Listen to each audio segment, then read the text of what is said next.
क्या पहली बीवी को बिना बताए दूसरी शादी कर सकते हैं? अल्लाह ने 4 शादियों की इजाज़त बेशक दी है, मगर उसके साथ ये भी कहा कि अगर तुमको डर हो कि तुम इंसाफ नहीं कर सकोगे, तो तुम्हारे लिए एक बीवी ही काफ़ी है।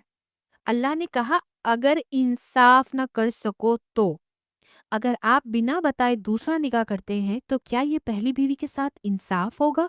वो आपसे नाराज़ होकर आपसे खुला भी माँग सकती है, डिवोर्स माँग सकती है। तो क्या पहले निकाह को ऐसे रिस्क में डालकर बिना बताए दूसरा निकाह कर लेना तो धोखा हुआ पहली बीवी के साथ? आप सल्लल्लाहु अलैहि वसल्लम ने फरमाया कि जो मर्द 2 बीवियों में इंसाफ न करे, क़यामत के दिन वो ऐसे उठाया जाएगा कि उसका आधा जिस्म गिरा होगा। पहली बीवी के लिए ये बात इमोशनल ट्रॉमा भी बन सकती है, जिसकी वजह से आपका उसके साथ रिश्ता टूट सकता है, बच्चों की तरबियत पर असर पड़ेगा, घर का सुकून खराब हो सकता है।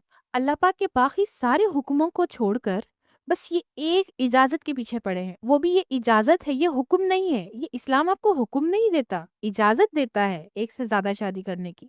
एटलीस्ट उसको इन्फॉर्म तो करो, उसे बताओ तो सही और उसका रिएक्शन तो देखो कि वो क्या चाहती है।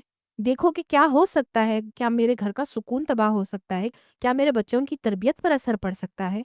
तुम अपनी जिंदगी की सबसे अजीम और सबसे करीबी शख्सियत को ये बात नहीं बताना चाहते, तो ये तो सरासर धोखा हुआ। और वैसे भी निकाह अलानिया तौर पर किया जाता है, सबको दिखाकर किया जाता है, जिना छुप कर किया जाता है।